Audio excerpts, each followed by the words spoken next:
ورحمۃ اللہ۔ ذرا پیچھے نہ رکھو تھوڑا۔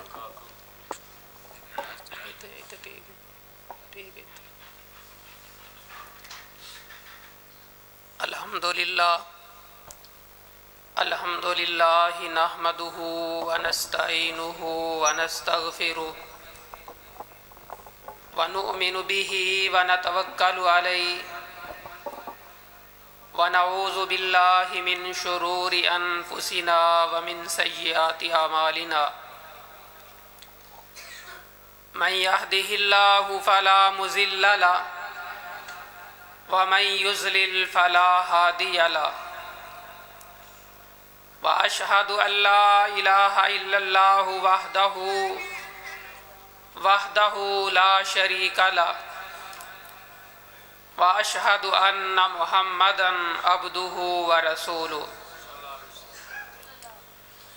یا ایہا الذین آمنوا اتقوا اللہ حق تقاتہ ولا تموتن الا وانتم مسلمون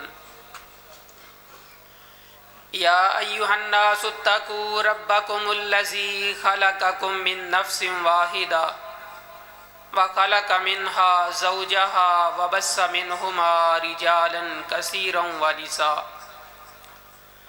واتقوا الله الذي تساءلون به والأرحام إن الله كان عليكم رقيبا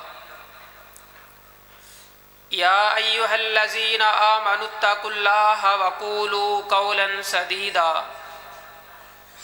یصلح لکم اعمالکم ویغفر لکم ذنوبکم ومن یطع اللہ ورسولہ فقد فاز فوزا عظیما اما بعد فإن خیر الحدیث کتاب اللہ وخیر الہدی ہدی محمد صلی اللہ علیہ وسلم وشر الامور محدثاتها وَكُلَّ مُحْدَثَةٍ بِدْعَةٍ وَكُلَّ بِدْعَةٍ ضَلَالَةٍ وَكُلَّ ضَلَالَةٍ فِي النَّارِ أَرْسَلَهُ بِالْحَقِّ بَشِيرًا وَنَذِيرًا بَيْنَ يَدَيِ السَّاعَةِ لِيُخْرِجَ النَّاسَ مِنَ الظُّلُمَاتِ إِلَى النُّورِ مَن يُطِعِ اللَّهَ وَرَسُولَهُ فَقَدْ رَشَدَ وَاهْتَدَىٰ وَمَن يَعْصِ اللَّهَ وَرَسُولَهُ فَقَدْ ضَلَّ وَغَوَىٰ فَإِنَّهُ لَا يَضُرُّ إِلَّا نَفْسَهُ وَلَا يَضُرُّ اللَّهَ شَيْئًا اللهم اجعلنا ممن يطيعك ويطيع رسولك ويتبع رضوانك ويجتنب سخطك فإنما نحن به ولك اللهم انفعنا بما علمتنا وعلمنا ما ينفعنا وزدنا علما اعوذ باللہ السمیع العلیم وبوجہہ الکریم وسلطانہ القدیم من الشیطان الرجیم من ہمزہ ونفخہ ونفثہ بسم اللہ الرحمن الرحیم انا اوحینا الیک کما اوحینا الی نوح والنبیین من بعدہ صدق اللہ مولانا العظیم۔ محترم ساتھیوں، دوستوں، بزرگوں، عزت مآب، قابل صد احترام میری ماؤں اور بہنوں، جس طرح کہ میرے شیخ، میرے بزرگ، مناظر اسلام حضرت مولانا قاضی عبدالرشید ارشد صاحب حدیث کے حوالے سے بڑی اچھی اور پیاری پیاری باتیں آپ کے گوش گزار کر رہے تھے، اور احادیث کی اہمیت اور فضیلت کے حوالے سے آپ سے ہم کلام تھے۔ اللہ ان کی زندگی میں برکت عطا فرمائے اور ان کے علم میں، حلم میں، عمل میں اللہ برکت عطا فرمائے۔ محترم ساتھیو، حدیث کیا ہے؟ سادہ الفاظ میں اللہ کے نبی کی کہی ہوئی بات، اللہ کے نبی کا کیا ہوا عمل، یا آپ کے سامنے کوئی کیا گیا کام جس سے آپ نے روکا نہیں، یا آپ کے زمانے میں کیا جانے والا کام جو کسی مسلمان نے کیا اور آپ نے نہ روکا، اسے حدیث کہتے ہیں۔ اللہ کے نبی کی بات، اللہ کے نبی کا عمل، آپ کی موجودگی میں کیا جانے والا عمل جس پہ آپ نے روکا نہیں، یا آپ کے زمانے میں کسی مسلمان نے کام کیا اور آپ نے روکا نہیں، اس کو حدیث کہتے ہیں۔ اور یہ حدیث ایک مسلمان کے لیے کتنی ضروری ہے، کتنی لازمی ہے کہ اگر ایک مسلمان اس حدیث کو اپنی زندگی سے نکال دے تو اس کی زندگی سے قرآن بھی نکل جاتا ہے، اس کی زندگی سے قرآن بھی یہ ممکن ہی نہیں کہ حدیث کی چھٹی کروائے اور کہے کہ میں قرآن پہ عمل کر لوں، ایسے ہو ہی نہیں سکتا۔ یہ لازم ملزوم ہے، اگر قرآن پہ عمل کرنا ہے تو حدیث پہ عمل کرنا پڑے گا، اگر حدیث پر عمل نہیں تو قرآن پر بھی عمل نہیں۔ اللہ اکبر! شروع سے پرانے ادوار سے حدیث سے جان چھڑانے کی کوشش کی گئی، آج تک مختلف ادوار میں، مختلف شکل میں، مختلف طریقے سے، مختلف انداز سے، مختلف اعتراضات سے، مختلف شکوک و شبہات سے، مختلف ابہامات سے لوگوں کو حدیث سے بدظن کرنے کی کوشش کی گئی۔ کبھی کوئی شوشہ، کبھی کوئی شوشہ، تاکہ حدیث کو اہل اسلام کی نگاہ میں مشکوک بنایا جائے۔ مقصد کیا ہے؟ مقصد یہی ہے کہ جب حدیث مشکوک ہو جائے گی تو پھر قرآن بھی مشکوک ہو جائے گا۔ کیسے ثابت ہوگا کہ یہ قرآن وہی ہے جو حضرت محمد الرسول اللہ صلی اللہ علیہ وسلم پر نازل ہوا؟ یہ حدیث نہیں بتایا نا، کس نے بتایا؟ اگر کوئی کہہ دے کہ یہ قرآن ہی نہیں ہے جو حضرت محمد صلی اللہ علیہ وسلم پر نازل ہوا، تو آپ کیسے ثابت کریں گے؟ کس سے ثابت کریں گے؟ حدیث سے ثابت کریں گے نا۔ تو جب حدیث ہی مشکوک ہو جائے گی تو پھر قرآن کو کیسے ثابت کریں گے؟ تو حدیث کو مشکوک بنانا، حدیث پر اعتراضات کھڑے کرنا، دراصل قرآن سے جان چھڑانے کی کوشش ہے۔ حدیث اتنی ضروری ہے، اتنی لازمی ہے کہ جب تک حدیث پر عمل نہیں ہوگا، قرآن پر عمل نہیں ہوگا۔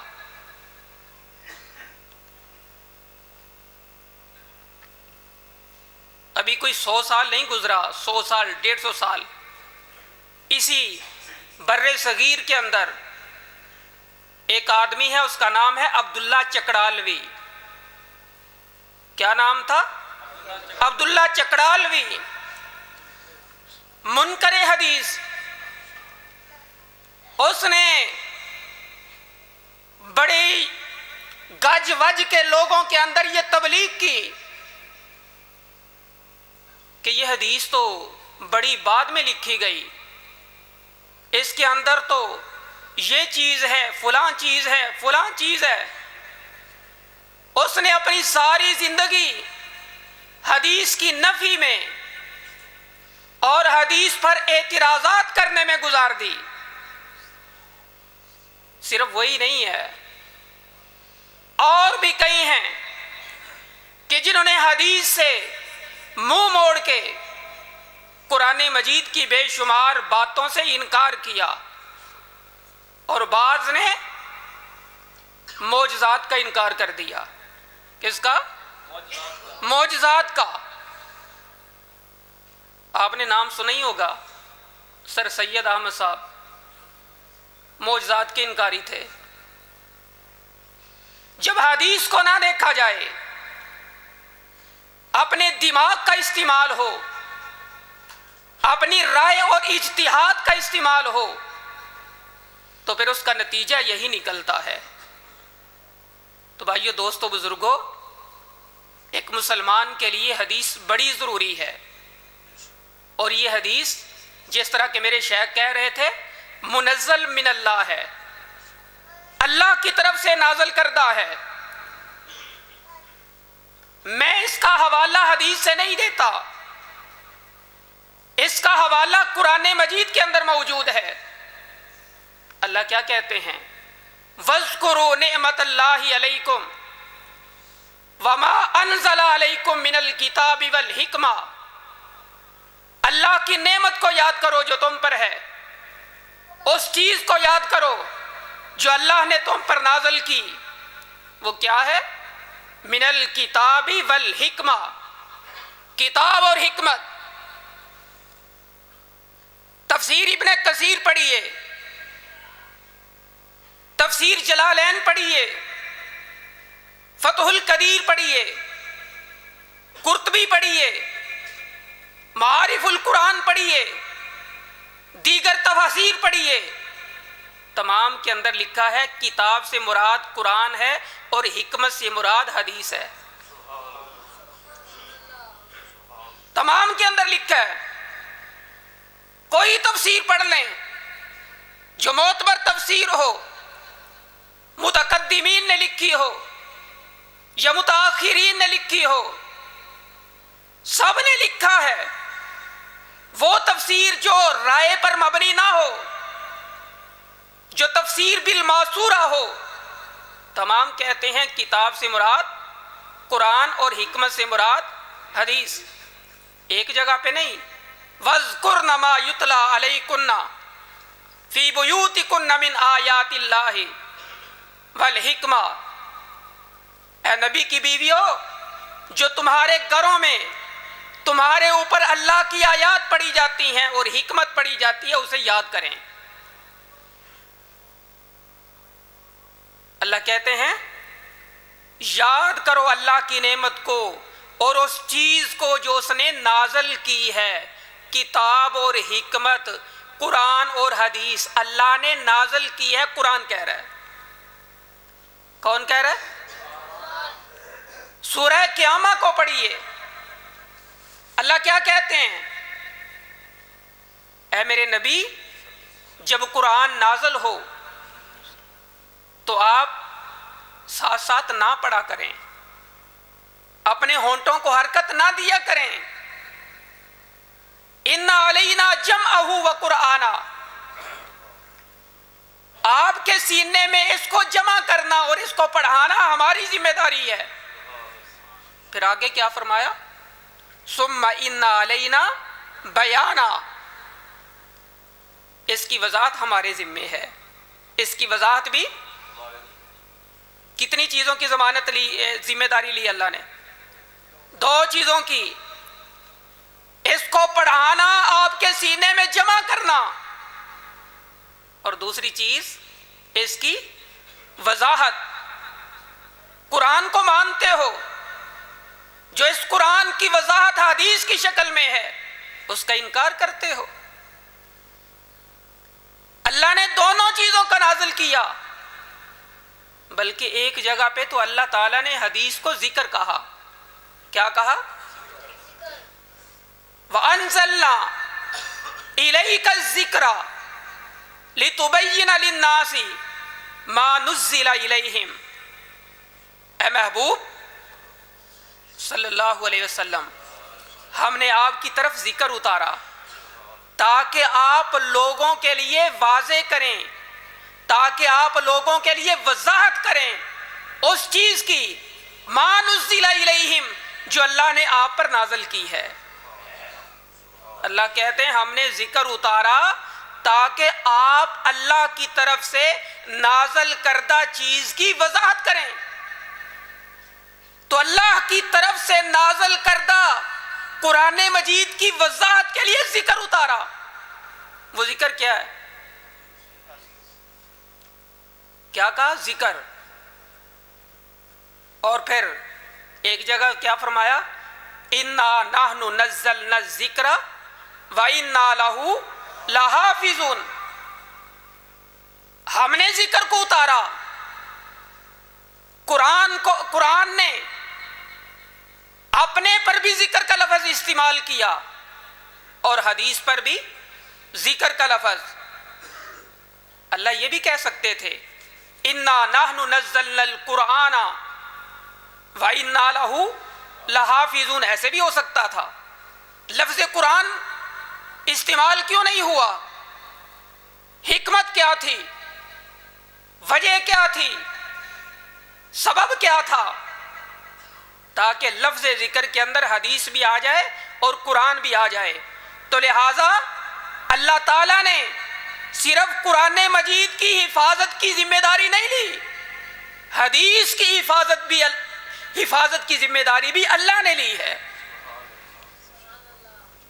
اس لیے ہم کہتے ہیں قیامت کے دیواروں تک چالاک سے چالاک آ جائیں، ہوشیار سے ہوشیار آ جائیں، دغے باز اور فراڈی آ جائیں، علم منطق کو جاننے والے، نحو کو جاننے والے، صرف کو جاننے والے، فقاہت کو جاننے والے، تمام علوم کو رکھنے والے، اپنی ذہانت اور فطانت کو استعمال کرتے ہوئے اگر کوئی حدیث کے اندر سن لگائے گا، اگلے ہی دن علماء اس سن کو لوگوں کے سامنے واضح کر دیں گے کہ یہ فراڈیہ ہے، یہ جھوٹا ہے، یہ بات ٹھیک نہیں ہے۔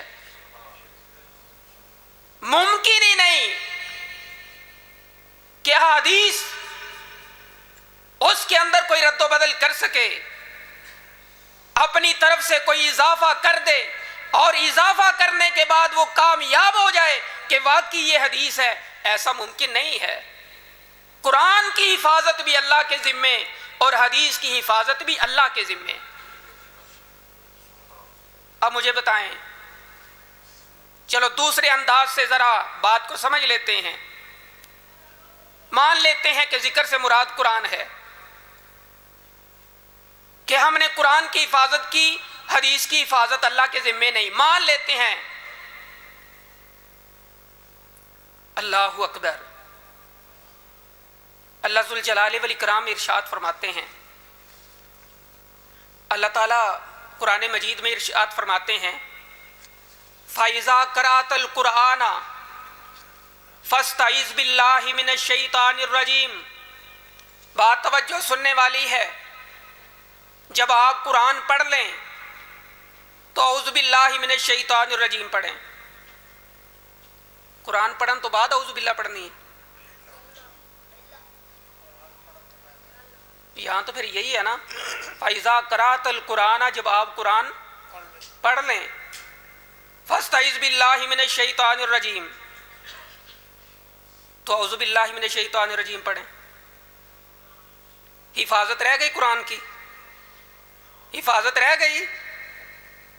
جب حدیث کی طرف دیکھا،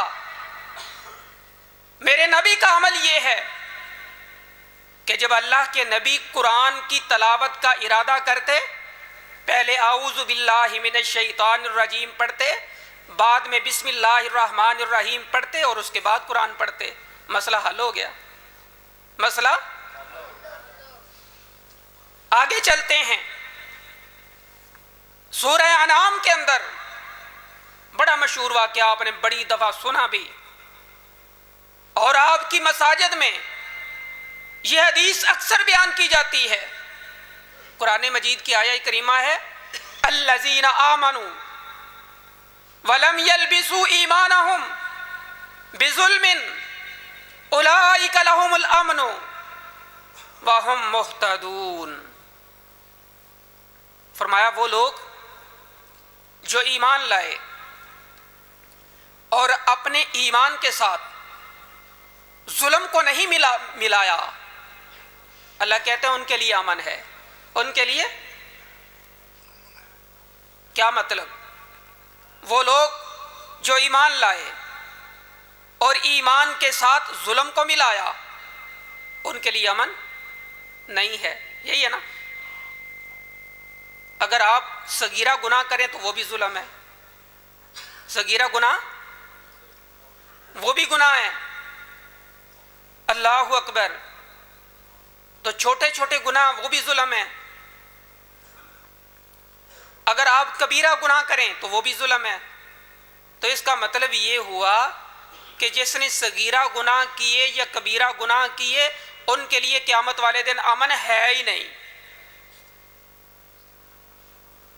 یہ مطلب جن نے ایک دفعہ گال کڑ لی وہ واسطے امن،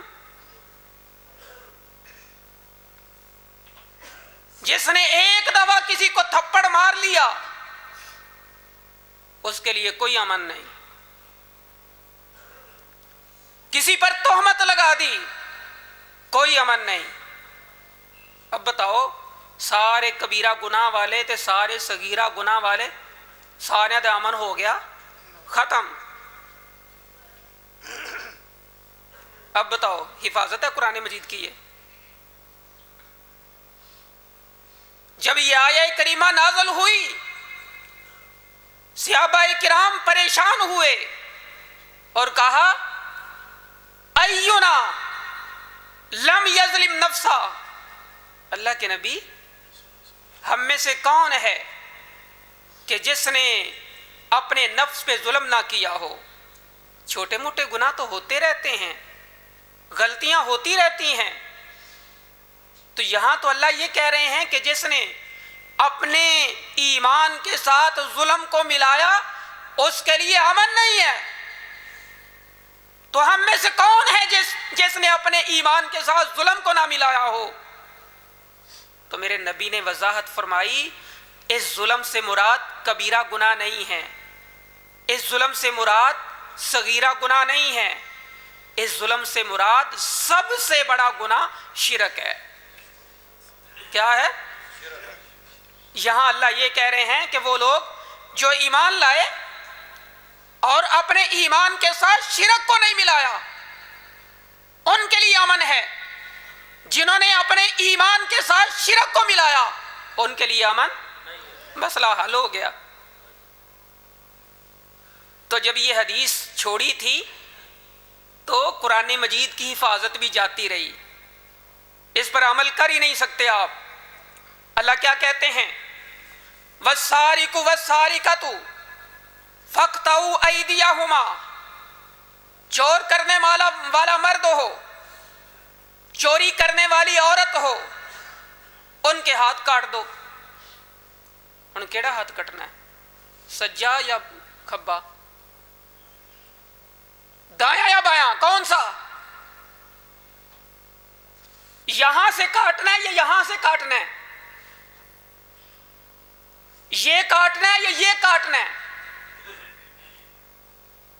کوئی پتہ نہیں۔ قرآن مجید میں اس کی وضاحت حدیث نے واضح کیا کہ دایاں ہاتھ کاٹا جائے گا اور یہاں کلائی سے کاٹا جائے گا۔ کہاں سے؟ حدیث نے واضح کیا۔ اگر حدیث کو سائڈ پہ کر دیا تو قرآن مجید کی حفاظت ممکن ہی نہیں۔ یہ کیسی حفاظت ہے کہ الفاظ تو باقی رہیں، معنی تو باقی رہے، لیکن عمل نہ ہو سکے؟ عمل یہ حفاظت تو نہیں ہے۔ تو بات میں یہ کر رہا ہوں کہ حدیث کو اگر سائڈ پہ کر دیا جائے تو قرآن مجید محفوظ رہ ہی نہیں سکتا۔ اور پھر یہیں سے بات ذرا آگے چلا لیتے ہیں، کتنی چوری پہ ہاتھ کاٹا جائے گا؟ اللہ اکبر! اگر کوئی بندہ کسی طرح روپیہ چوک کے ٹر جائے ہاتھ کٹیا جائے گا؟ 5 روپیے چوک لوے، 10 روپیے، رسول اللہ صلی اللہ علیہ وسلم نے ارشاد فرمایا کہ ایک ڈال کی قیمت کے برابر اگر کوئی چوری کر لے تو اس کا ہاتھ کاٹا جائے گا۔ ڈال کیا ہوتی تھی؟ پرانے دور میں ایک ہاتھ میں تلوار اور دوسرے ہاتھ میں لوہے کا ڈنڈا، لوہے کا، اگر سامنے والا تلوار کا وار کرتا، وہ ڈنڈا اس کے سامنے کر دیا جاتا تلوار کے وار سے بچنے کے لیے، اسے کہتے تھے ڈال، اسے کہتے تھے۔ تو فرمایا جو ڈال کی قیمت کے برابر چوری کرے تو اس کا ہاتھ کاٹا جائے گا، اگر اس سے تھوڑی چوری ہے تو اس پر ہاتھ نہیں کاٹا جائے گا۔ نماز کو لے لیں، کتنی نمازیں ہیں؟ کو قرآن مجید میں ہے نمازہ تو بھی چھٹی، ایک نماز پڑھ کے کبھی قرآن تے عمل ہو گیا، اور پھر ایک رکعت پڑھ لے قرآن تے عمل ہو گیا، پھر پڑھ بھی اس طرح لے جس طرح اس کا جی چاہتا ہے، جس طرح چاہتا ہے رکوع کر لے، تشہد کا ذکر کوئی نہیں، سورۃ فاتحہ پڑھنے کا ذکر کوئی نہیں، رکوع کے بعد کھڑا ہونے کا ذکر کوئی نہیں، سجدے میں دعائیں پڑھنے کا ذکر کوئی نہیں۔ تو بھائیو، دوستو، بزرگوں، اگر حدیث کو چھوڑا جائے تو قرآن پر عمل بھی نہیں ہو سکتا اور قرآن مجید کی حفاظت بھی نہیں ہے۔ تو اس لیے علماء اہل حدیث کہتے ہیں، صرف میں نہیں کہتا، میرے شیخ کہتے ہیں، میرے اکابرین کہتے ہیں، متقدمین و متاخرین کہتے ہیں، میرے سلف کہتے ہیں، میرے اسلاف کہتے ہیں کہ قرآن کی حفاظت بھی اللہ کے ذمے اور حدیث کی حفاظت بھی اللہ کے ذمے۔ طرح طرح کے اعتراضات قرآن مجید پہ،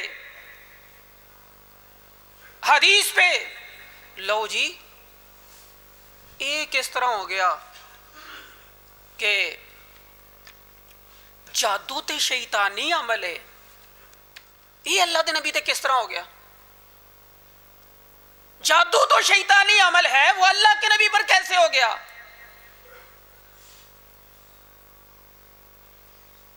جب آنکھوں پہ تعصب کی پٹی ہو، دماغ کا زاویہ ٹھیک نہ ہو، اور دماغ میں اپنے عقیدے کا خمار ہو، اور دل کے اندر اپنے عقیدے کی تائید اور حمایت کا جذبہ ہو، تو ایسی صورت کے اندر پھر صحیح بات دکھائی نہیں دیتی۔ ان کو کہیں قرآن پڑھیں، حدیث پہ اعتراض کر دیا، بخاری شریف پہ، اللہ اکبر، بخاری شریف پہ اعتراض کر دیا کہ اس میں حدیث ہے کہ اللہ کے نبی علیہ الصلاۃ والسلام پہ جادو ہو گیا۔ آپ کو خیال آتا کہ آپ نے کوئی کام کیا ہے اور آپ نے کیا نہ ہوتا؟ اللہ اکبر، ان کو کہیں ذرا قرآن تو پڑھیں، حضرت موسیٰ علیہ الصلاۃ والسلام کا واقعہ تو نکالیں اور پڑھیں تو صحیح۔ اللہ کیا کہتے ہیں؟ یخیل الیہ من سحرہم انہا تسعی۔ جب فرعون کے جادوگروں نے اپنی رسیاں پھینکیں اور وہ چھوٹے چھوٹے سانپ بن کے دوڑنے لگے، تو حضرت موسیٰ علیہ الصلاۃ والسلام ان کے اس جادو کی وجہ سے دوڑ گئے۔ خیال آیا موسیٰ علیہ الصلاۃ والسلام کو ان کے جادو سے، ان کے انہا تسعی، کہ وہ دوڑ رہے ہیں، آپ دوڑ گئے موسیٰ علیہ الصلاۃ والسلام۔ تو یہی عمل میرے نبی کے ساتھ ہوا تھا، یہ تو قرآن مجید سے ثابت ہے۔ آخری صورت آتی ہے نا، تو سر آخری صورت کے اندر جو میرے نبی کو دعا سکھائی گئی وہ کیا ہے؟ قل اعوذ برب الناس، مالک الناس، الہ الناس، من شر الوسواس اور سورہ فلق کے اندر اللہ کہتے ہیں وَمِن شَرِّ النَّفَّاثَاتِ فِي الْعُقَدِ، اے اللہ میں تیری پناہ میں آتا ہوں پھونکے مارنے والیوں کی شر سے جو گروہ کے اوپر پھونکے لگاتی ہیں۔ اللہ اکبر۔ سارے تفسیر والوں نے لکھا ہے اس سے مراد جادوگر نہیں ہے۔ اللہ اکبر۔ اچھا مختصر کریے۔ اللہ اکبر۔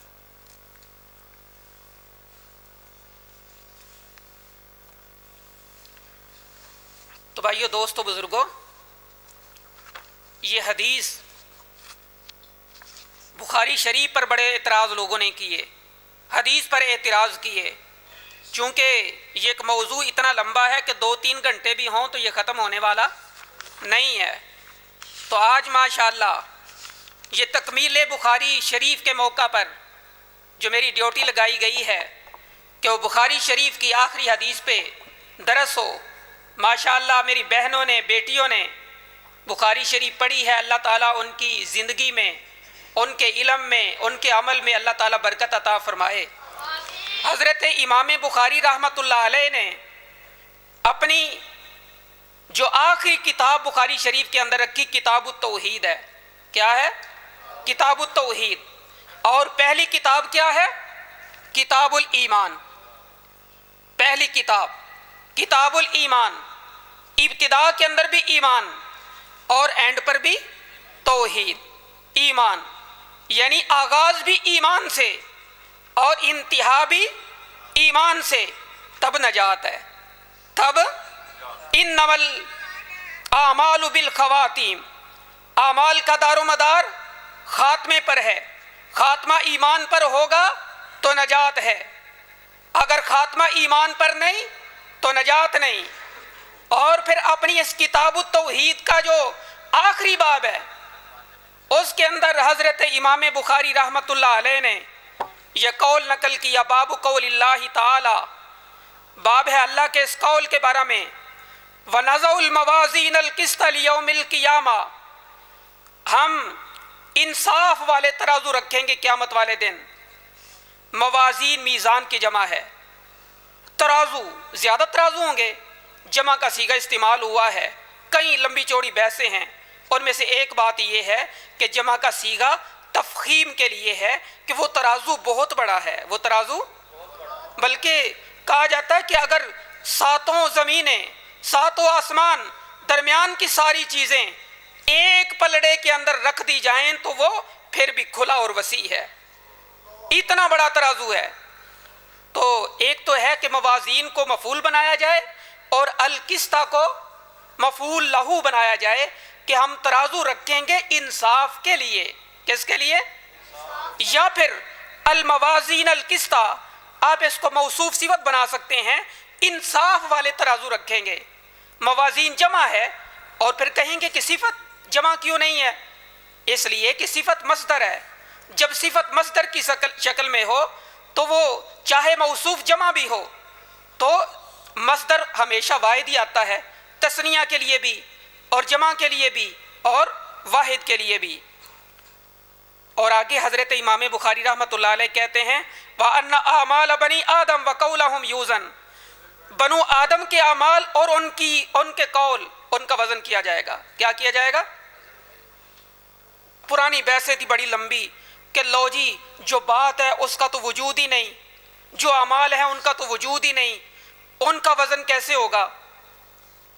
اگر وہ محدثین آج کے دور میں ہوتے نا، اے روڑا مک گیا سی کی سی، انہاں دی بحثاں نہیں سنونی، انہاں دی بحثاں، کیونکہ آج کے دور کے اندر یہ واضح ہو گیا ہے کہ وہ تمام چیزیں جو دکھائی نہیں دیتی ان کا وزن ہو رہا ہے، گیس کا وزن ہو رہا ہے، بجلی کا وزن ہو رہا ہے، یونٹوں کا وزن ہو رہا ہے، جی آپ کے جو ایم بی استعمال ہوتے ہیں ان کا وزن ہو رہا ہے، جو مطلب بظاہر نظر آتے تھے کہ ان کا وزن کیسے ہو سکتا ہے ایسی چیز کا جس کا وجود نہیں۔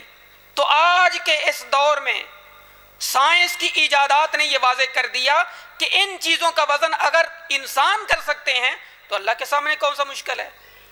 اور حدیث کے اندر تو یہ بھی آتا ہے کہ اللہ تعالیٰ ایک بندے کو تولے گا اور ایک مچھر کے پر کے برابر بھی اس کا وزن نہیں ہوگا۔ تو اس حدیث کے مطابق یہ ہے کہ بندوں کا بھی وزن ہو سکتا ہے۔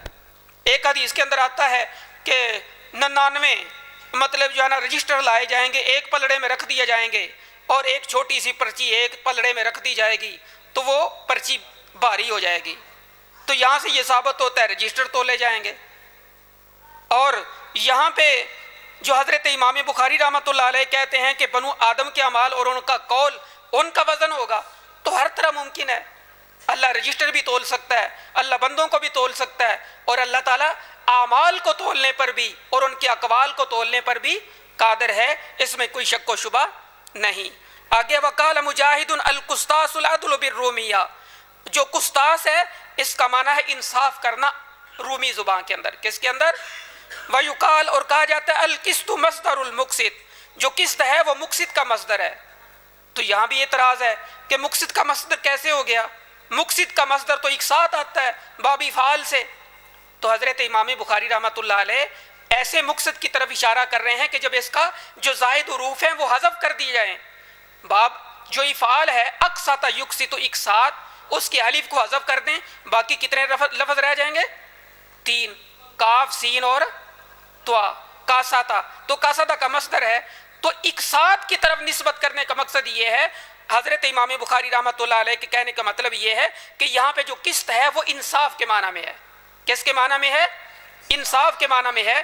کیونکہ کاساتا یکسیتو قسطن آئے تو اس کا معنی ہوتا ہے ظلم کرنا. کیا؟ اگر کاساتا یکسیتو قسطن آئے تو اس کا معنی ہوتا ہے انصاف کرنا. یعنی صرف مصدر کے اندر زیر زبر کا فرق آ جائے تو معنی بدل جائے گا. معنی وَأَمَّا الْقَاسِطُ فَهُوَ الْجَائِرُ، اور جو سورہ جن کے اندر آتا ہے قاسط کا لفظ، اس کا معنی ظلم کرنے والا ہے. وَأَمَّا الْقَاسِطُونَ فَكَانُوا لِجَهَنَّمَ حَطَبًا، جو ظلم کرنے والے ہیں وہ جہنم کا ایندھن بنیں گے. آگے حضرت امام بخاری رحمۃ اللہ علیہ نے جی اپنی آخری حدیث نقل کی ہے. حدثنا احمد بن اشکاب قال حدثنا محمد بن فضیل عن عمارة بن القعقاع عن ابی زرعة عن ابی ہریرہ رضی اللہ تعالی عنہ قال قال النبی صلی اللہ علیہ وسلم، اللہ کے نبی علیہ الصلوۃ والسلام فرماتے ہیں کلمتانی، دو کلمے ایسے ہیں، دو کلموں سے مراد دو کلام ہیں، دو کلامیں ایسی ہیں حبیبتان الی الرحمن، جو رحمان کی طرف بڑی پیاری ہیں، خفیفتان علی اللسان، زبان کے اوپر بڑی ہلکی ہیں، ثقیلتان فی المیزان، ترازو کے اندر بڑی بوجھل ہیں، سبحان اللہ و بحمدہ سبحان اللہ العظیم. تو یہ اختصار کے ساتھ، چونکہ وہ کہہ رہے تھے کہ 5 منٹ ہیں تو لہٰذا یہ لمبی چوڑی باتیں تو ہو نہیں سکتی. یہ آخری حدیث ہے جو حضرت امام بخاری رحمۃ اللہ علیہ نے بیان کی ہے، اور اس کے اندر دو کلاموں کا ذکر ہے، اللہ پاک ہے. تو پھر کبھی انشاءاللہ موقع ملا تو اس پر مزید مفصل بات ہو جائے گی. تو اللہ سے دعا ہے اللہ تعالیٰ عمل کی توفیق عطا فرمائے. وآخر دعوانا ان الحمد للہ رب العالمین.